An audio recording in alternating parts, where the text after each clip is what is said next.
Hello po, good morning. Samahan niyo naman po ako magpa-immunize ngayong araw kay baby, kaganapan ngayong araw sa ating buhay. Ayan!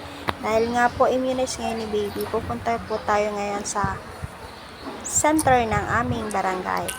Pero po, gawa po ng sikonis ni baby at ubo, kapag-desisyonan po namin na wag muna po pa-immunizan ngayon si baby. Pupunta po kami para makahingi po kami ng referral at pacheck-upan po namin doon sa health center ng Calamba. Kaya lang nga po ay kahapon pa po pala yung check-up dito. Kaya hindi po kami binigyan ng referral. Pinababalik po kami mamayang hapon, mga 1. Tinanong ko po yung midwife kung pwede nga pong i-immunize si baby kahit may ubo or sipon. Kasi nga po, schedule niya nga po ngayon. Sabi naman daw po niya, pwede naman daw pong i-immunize or turukan si baby ngayong araw kahit may sipon or ubo. Wag lang daw pong may lagnat. Kaya, napag-desisyonan po namin mag-asawa na for the go na lang pong pa-immunize. Patrukan na lang po namin kasi wala naman po siyang lagnat, may sipon, tsaka may ubo lang po siya. Pero sabi po ng midwife sa amin, bibigyan na lang daw po kami ng gamot. Kaya po, for the go na kami. Pina-immunizean na po namin si baby Ailey. Napag-desisyonan po namin na kapag hindi po effective sa kanya yung gamot, saka na lang po namin dadalhin doon sa health center at babalik kami dito kapag check-upan na po talaga nila. Every Tuesday lang po kasi ang check-upan ng aming center dito sa barangay. Kapag hindi po talaga effective yung kanyang gamot, talagang kailangan na po talaga namin magpa check-up para kay baby.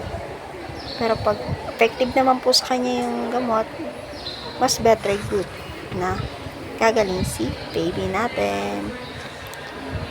Yan po, patuturukan na natin si baby Ali. Take note po pala mga kamami, nasa inyo po or nasa atin po kung patuturukan natin si baby. Kahit po sinabi ng midwife na pwede naman pong turukan kahit may sipon or ubo siya, nasa atin pa rin po ang desisyon kung patuturukan natin or hindi. Kasi hindi naman po natin isusugal yung kalusugan ng baby natin.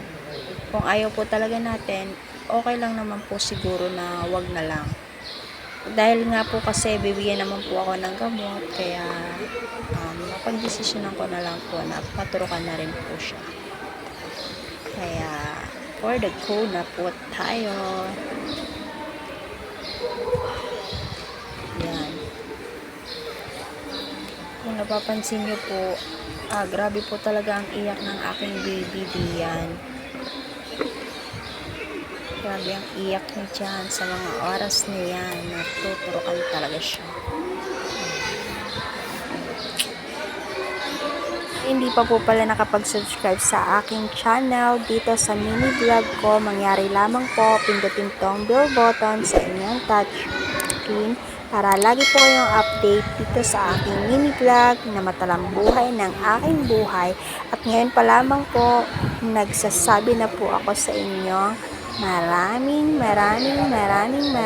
salamat po sa walang sawa pong nanonood sa aking matalang buhay na mini vlog. Mga ganapan po sa aking buhay. Salamat po ulit. Ramdam niya eh.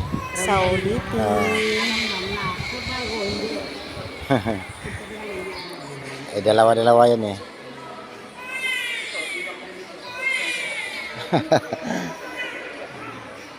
Ramdam niya eh. May sipon.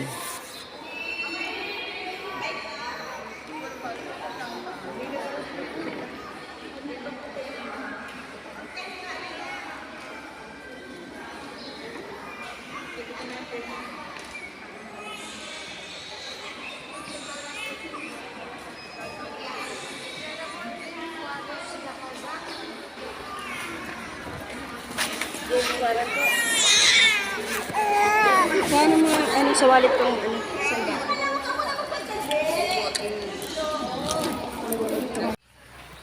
Ito yung binigay sa ating gamot sa ubo, si Tirisin. At ito naman po yung sa lagnat, paracetamol.